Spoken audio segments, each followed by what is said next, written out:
Hello, good evening. Good evening, people of the world. I have no idea who's going to tune into YouTube at this time of night. I'm currently in the UK, it's midnight. It's exactly 00.02. Essentially, people should be asleep right now. I'm at the point where I don't even care that I'm streaming at this time. Hello, Seb. How are you?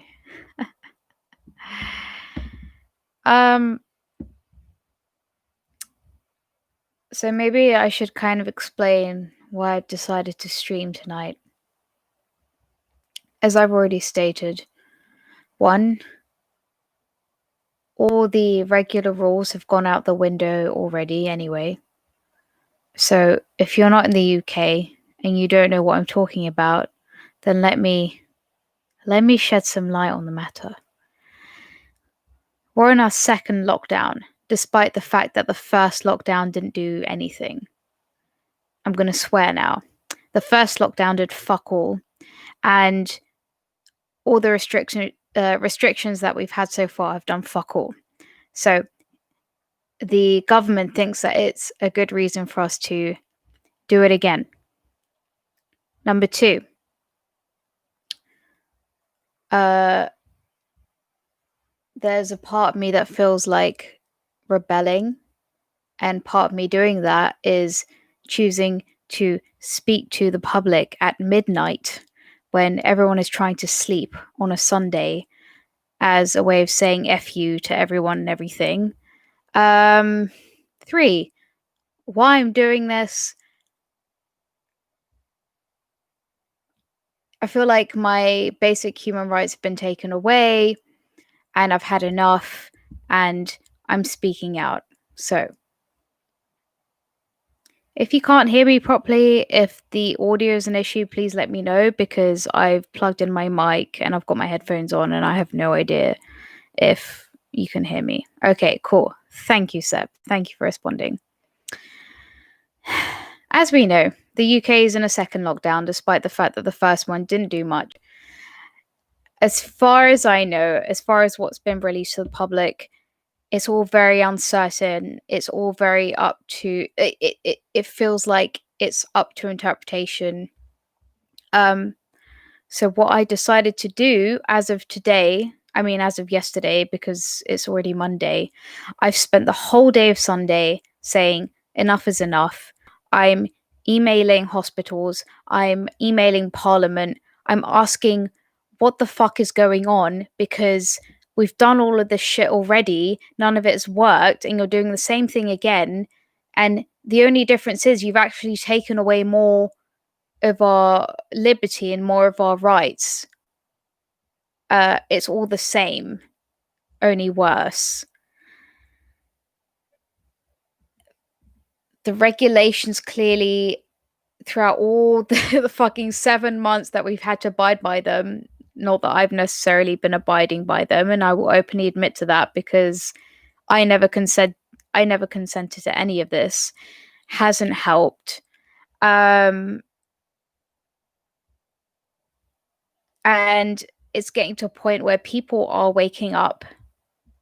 I'm hoping. I mean, I certainly know I've woken up, and if I wasn't already awake 2 weeks into the first lockdown, where I decided, oh my God, it's actually really unnatural for all of us to be wearing masks. This isn't right.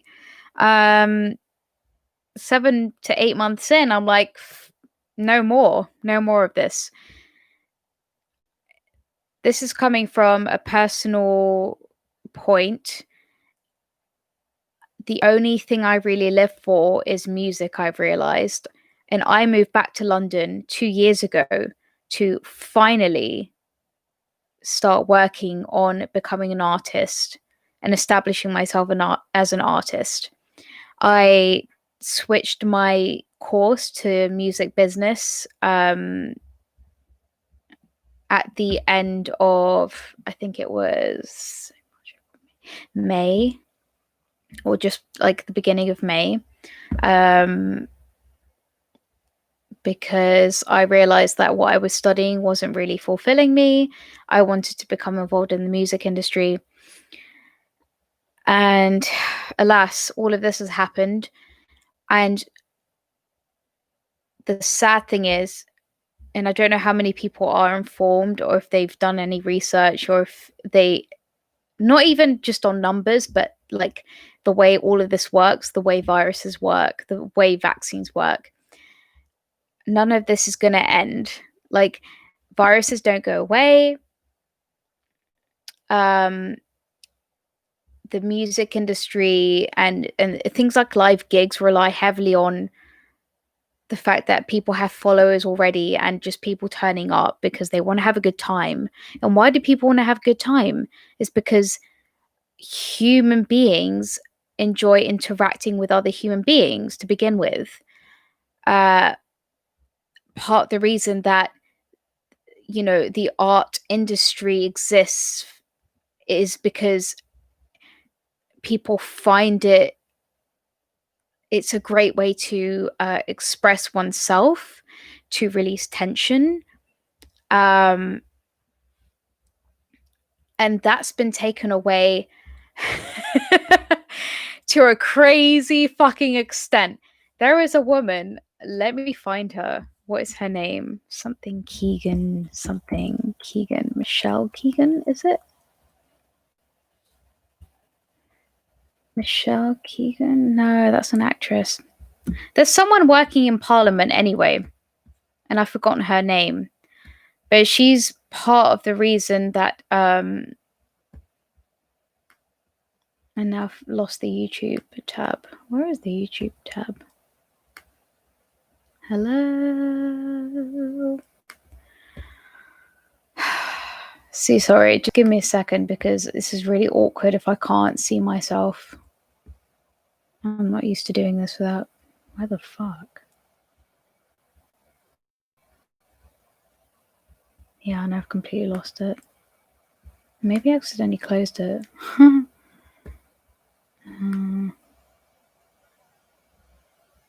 Okay. No, I think I'm still here. All right. This woman is part of the reason people can't sing in public with other people. And when I found that out today, amongst many other things, and I will share the other things with you, I lost my shit. And that was actually the latest thing I found out. Um, there was a discussion about 6 hours ago from someone who stood up. And again, I'm sorry, I'm really bad with names. I can't remember his name, but he kind of made a mockery of her and said, you know, when will we be allowed to sing all of that? I listened to a live kind of stream today on YouTube by a guy, and again, because I'm so bad with names, I can't remember his name. He used to work in the BBC. He did like a live thing today to discuss this man who, it was a video that was released to the public today of a man with bagpipes who kind of deliberately walked into a bunch of officers who were all lined up because of the restrictions right now. People aren't really allowed to go out and perform and do anything like that. And this guy deliberately kind of walked into police officers.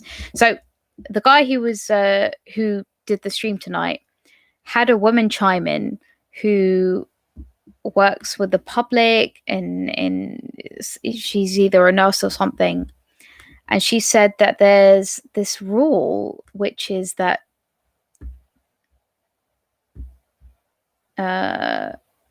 okay, let me put it like this. Say you are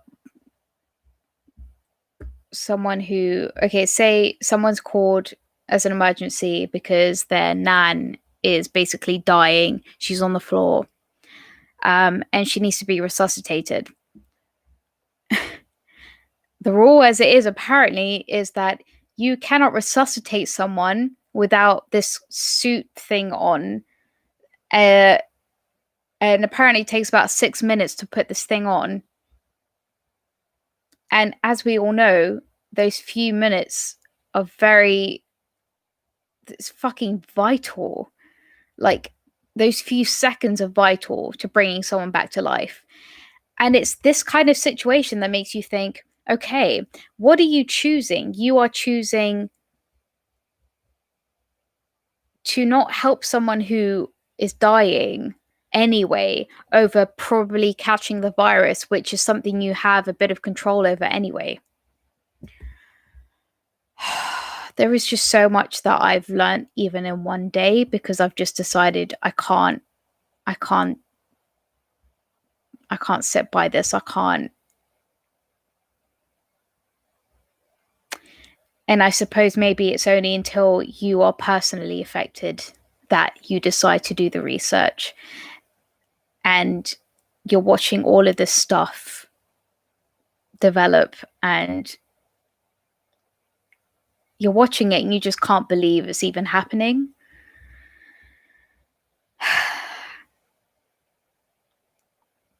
What else? Boots have decided to collaborate with this kind of science lab company called Lumira something DX, to provide COVID testing, right? So you could walk into Boots and ask for a COVID test. Cool. It sounds like that's kind of a cool thing. You can get tested and you get your result. I think it's by the end of the day.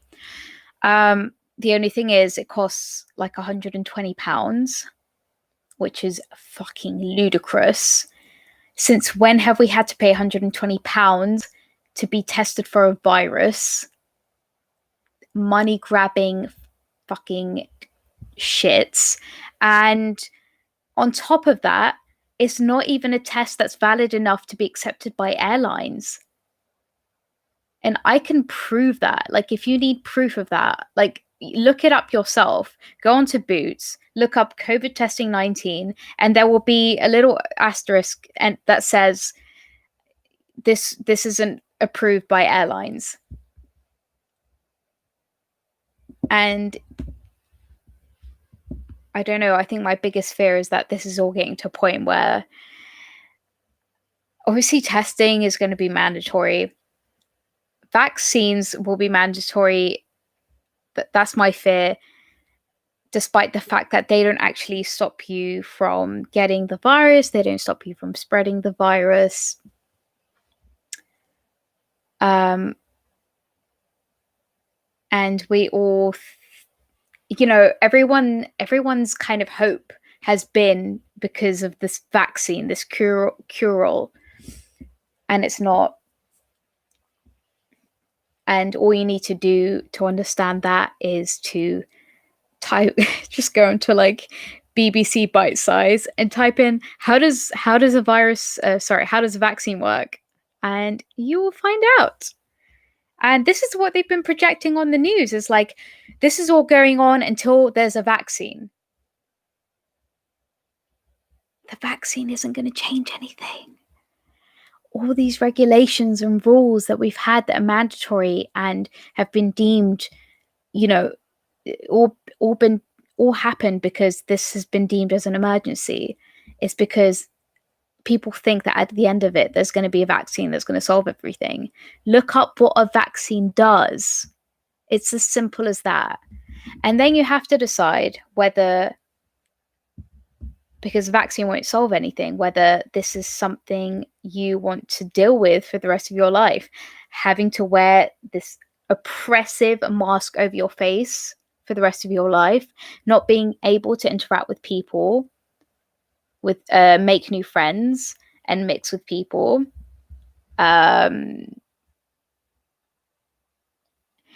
not being able to work in the sector that you want to work in because your human right is to say no to having to do these things, and you don't necessarily want to have to inject yourself with something to work in a certain sector.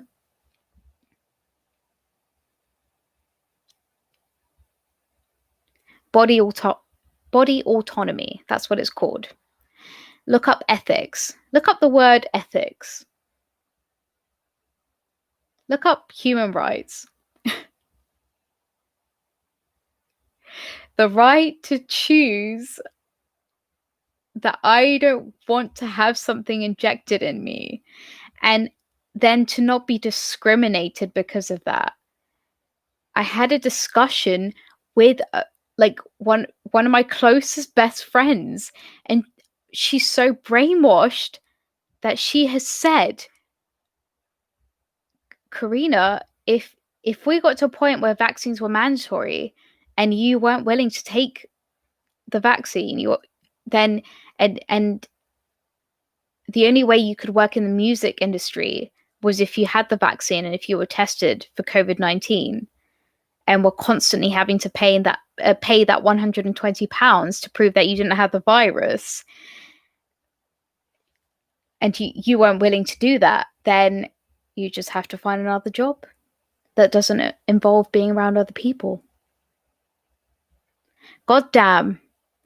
Is that really the fucking world that we're going to be living in? Is that really how we want the UK to be? Because I'll tell you this, people are not going to abide by this. People will move away. I will certainly move away. In fact, my ticket is booked. Part of the reason I've been doing so much research today is because it wasn't even clear how I could fucking fly without being tested. And then what kind of test do I need to take in order to fly? And then I realized, oh, the only way to do it is to pay £200 in order to take the test that will be in the right kind of time frame. Again, if you don't believe me, just do your research. I had to do this today to find out. Seb said, first thing I thought about was it's going to make my international travel easier, but you know. I'm sorry, I think I missed when you sent that. I'm not sure.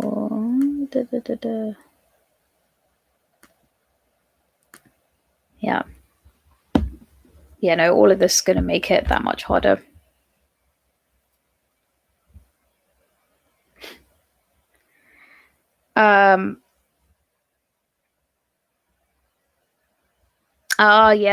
Yeah, boots testing, you know. And again, just to kind of get people thinking slightly outside the box, I've been speaking to someone who is a photographer and he relies on traveling to make a living. And because there are certain jobs that rely on, you know, traveling quite quickly and making those plans quite quickly, it's not a realistic and well thought out approach. And it wouldn't work in the long term for people to be expected to have to pay £200 every time they need to travel for work. And that's just one small aspect of it.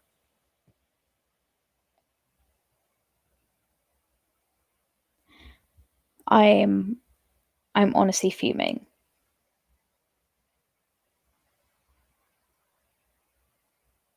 I've lost it so much that, like, even today I decided that I am going to sing my COVID song every night until people are so sick of it that they maybe decide to do something about it.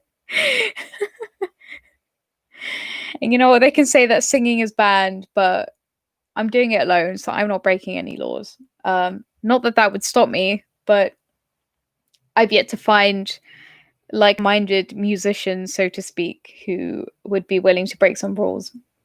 Yeah,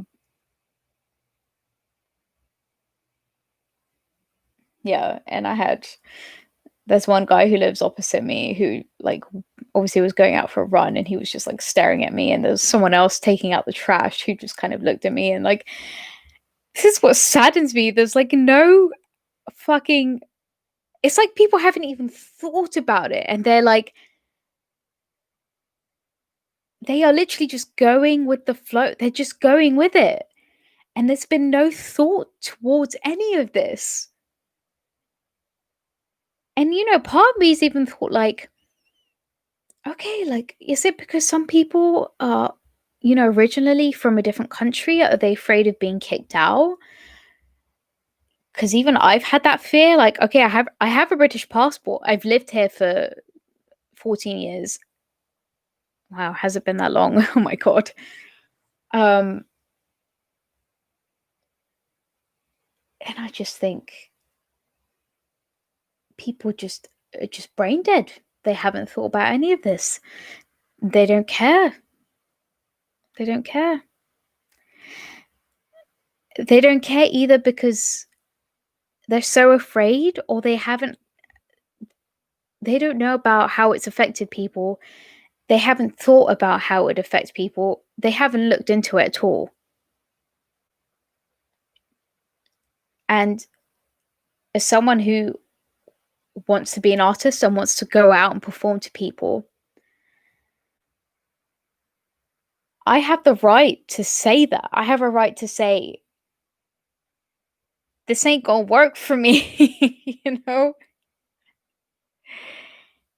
I have a right to say that the virus can be dealt with in another way. The government has spent all this fucking time and money on suppressing people, on telling people what not to do, as opposed to actually dealing with the problem itself, which is the vulnerable are at risk. So, what can you do for them? What can you do for those people? I can't believe I've been able to talk for 20 minutes. Wow. If you have any thoughts, please chime in. Be my guest.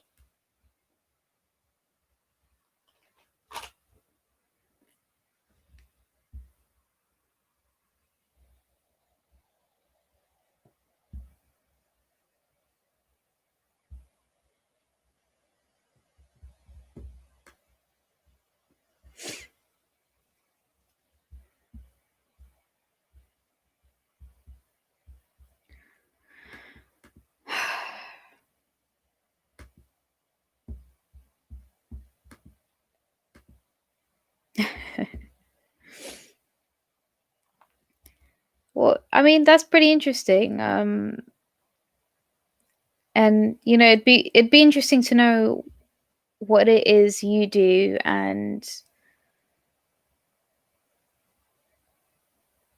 but I can't stress this enough.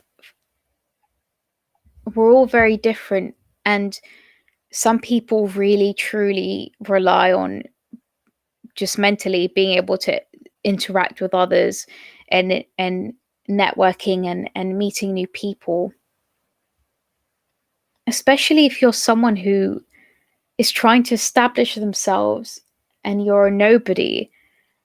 You don't have the money to promote yourself. You are literally relying, for example, me, I am relying solely on the little talent that I have.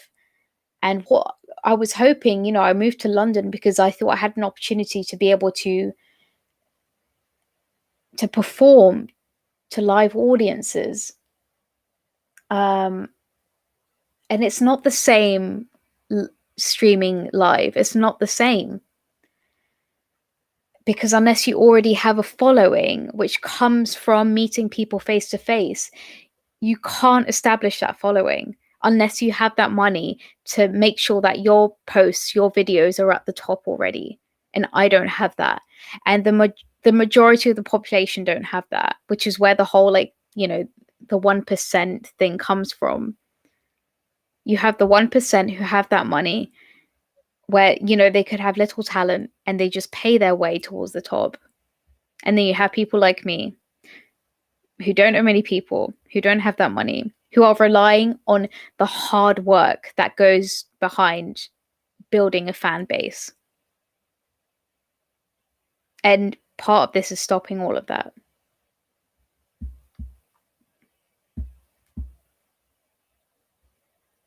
Sup, V2?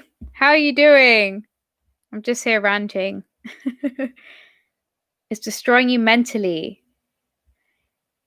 I mean, that sucks. And this is not being taken into account. I've had to email my lecturers asking for an extension on deadlines because I feel suicidal. And I'm not being dramatic. It might look like I'm being dramatic, but there's never been a time where these thoughts have come to my head more than now in these past few months. Mental health is so important. It's not something that can be ignored. And it is really being affected. People's mental health is being affected by this pandemic because it's all to do with isolating oneself. And it's affecting industries that rely on networking with other people.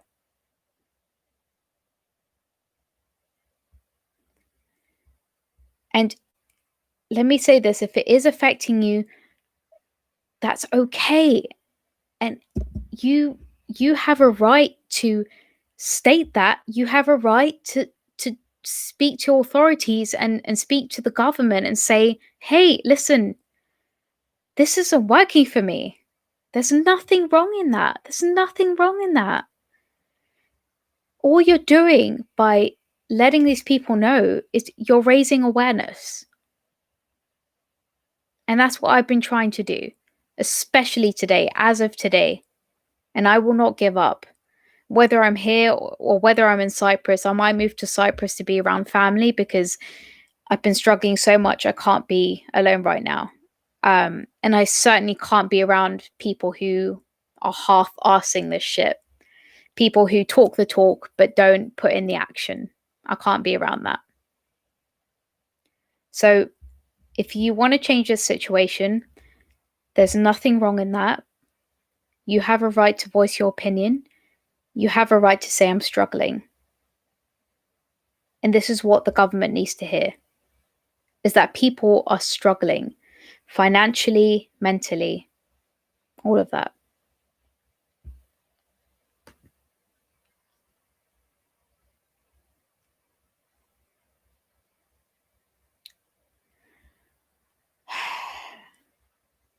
Maybe the reason all of this has hit me so hard is because one of the biggest joys for me is going out and watching people perform live. And you know what? That may be specific to me, but that feeling of connection, that feeling of being able to just sit down in real time, face to face with another person and hear them express themselves, or being able to do that for myself, is one of the biggest gifts that life can give me and that can give to other people. And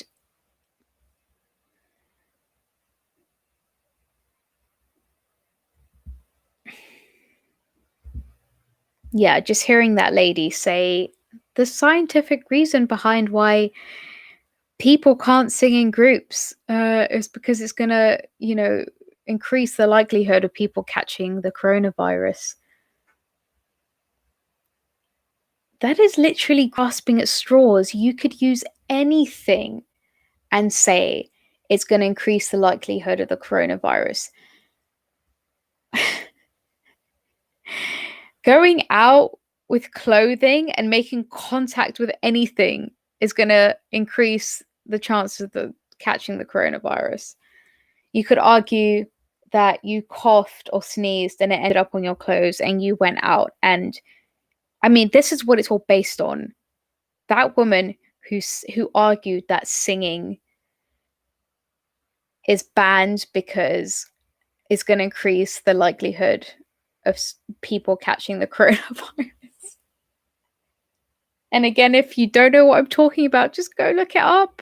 Go look it up. It's all out there. It's all out there. You can't resuscitate people without wearing a suit that takes 6 minutes to put on.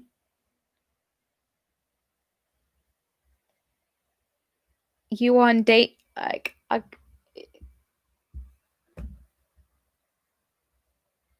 don't know. This is the stuff that I've discovered so far today from kind of reaching the point where I've had enough. I've started doing the research. As I've said, I've sent emails to hospitals today asking for the number of people who they've accepted, patients they've had come in who've died of COVID-19 as a direct result of it, like who've died because of the virus, because their bodies couldn't fight it. There is a thing called the Freedom of Information Act 2000, which allows an ordinary citizen to obtain this kind of information from hospitals, from these organizations.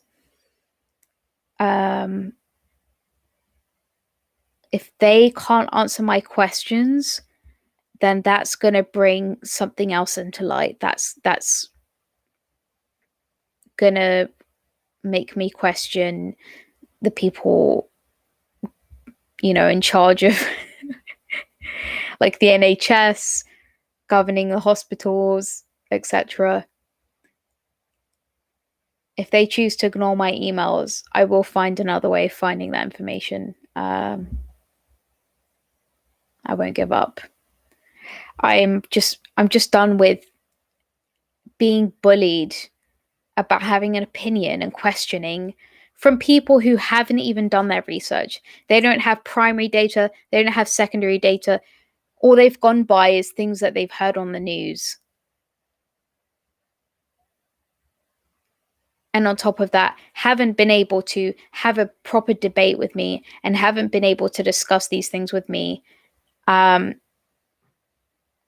and have called me insensitive and selfish for it. No. No. The whole point of living in a free country, the whole point of liberty is being able to stand up for yourself and stand up for your rights, which is, as I said, the right to breathe freely without something on your face, the right to interact with other human beings, to be able to meet with people face to face and hug them and touch them. Hello? The right to work where you want to work and do what you want to do because that's what you're passionate about and that's what makes you happy. To work in the public sector without being bullied, without being forced to wear a mask, without being forced to be tracked and traced, without being forced to have to take a test every single time and pay £120 to £200 to prove that you are virus free, without having to be forced to be injected with a vaccine in order to want to work where you want to work.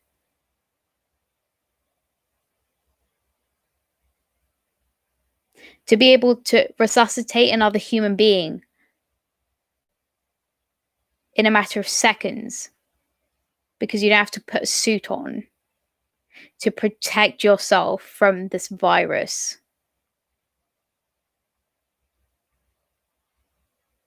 The right to express yourself, the right to sing with a group of other people.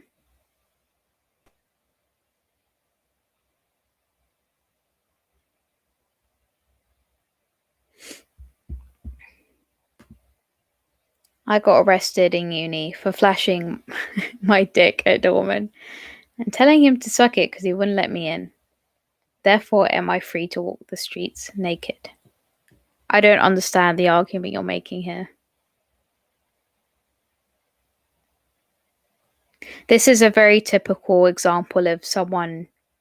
I know what you're trying to do here, but it's not a valid argument in any way. There are other ways to deal with this virus that don't stop the fucking world, that don't prevent people from working in the sectors they want to work in, that don't stop people's livelihoods.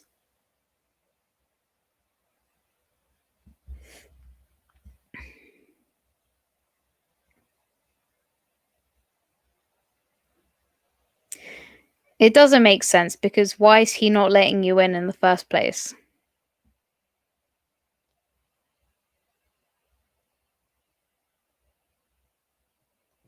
Me showing my face is not the same as me as someone showing their dick at Dortmund.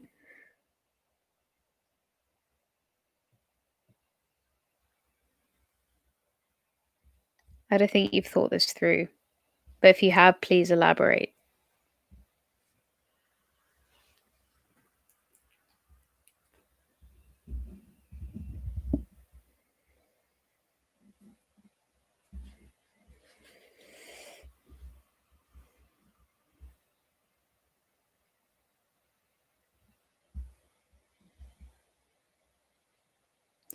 What you've insinuated by what you've said is that you've deliberately flashed your penis at someone, which is an act of kind of a protest in a way because he hasn't let you into an establishment.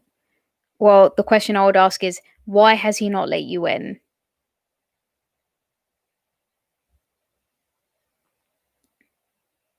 And two, what are you going to achieve by flashing your dick at him?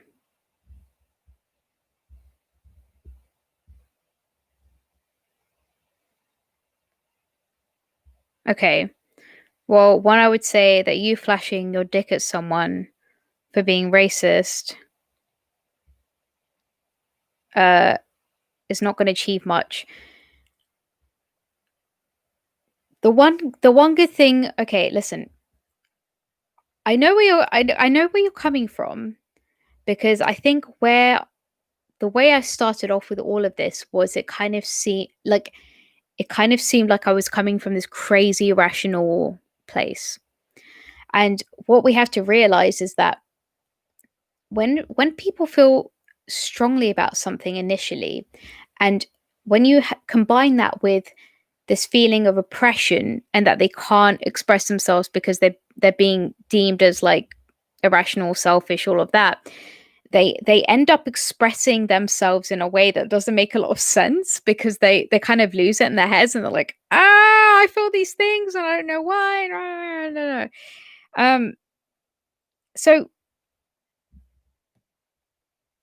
I think what I will say is that despite the fact that I personally feel like what you're saying this to kind of disprove everything I've said is that initially I would even go as far as to say that I kind of started off that way. Like I didn't not that I don't have a dick and I didn't flash it to anyone. um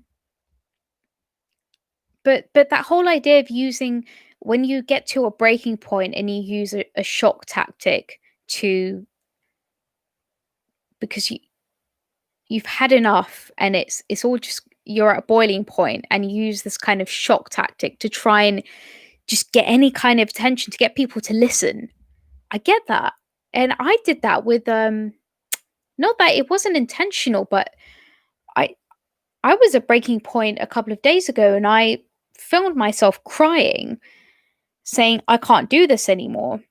And I had a really kind of mature discussion with a friend I think it was yesterday or the day before, and they said, "Oh, I sent this video of you crying to a friend just to get their opinion," and they said, what it sounded like was if they didn't know me, was like, oh, she's just this girl who is upset she hasn't got her way, and she's using the fact that she's being bullied by people that she knows as a kind of an excuse to cry about it and all of that. And of course in that video, yeah, it does come across as that. Um and it does feel like that as well. But my story, as small and as unimportant as it might seem, it is just a small portion, a little piece of the puzzle of so many people's stories and what's going on as a whole and what's being ignored because people are being painted as selfish and insensitive for saying oh, I'm really fucking struggling with this and I can't do what I've always wanted to do. My whole point of existing is gone because of these restrictions, which are never going to go away. Let's think about it. Unless we all stand up and say, this isn't good enough. We can't live like this. It's never going to go away if we don't do these things because the virus is never going to go away. And as I've said before, if it is as deadly as they are making it out to be, then why should these measures ever stop? Which means people who want to sing together, for example, just a little example, they can't because apparently singing together increases the chances of spreading COVID-19. People who get inspired in certain ways by collaborating with others, and maybe they can't do that being sat in a room on their own, that's gone for them.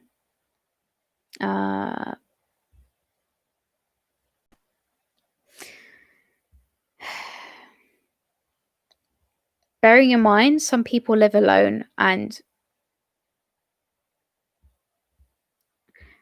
have friends who live further away, maybe, maybe their closest peeps, their gang, don't live in the same household as them.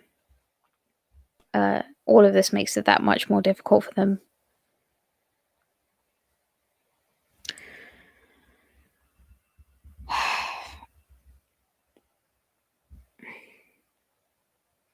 Yeah, anyway, as I said, there are people speaking out about this. There are nurses, there are doctors speaking out about this. And it's just about looking it up and doing the research.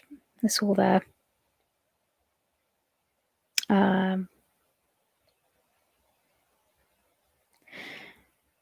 I don't have all the answers. I don't have the facts and figures. I'm trying to get to those. I am. But from original sources. I'm not going to get them from the media. That's not a real source to me.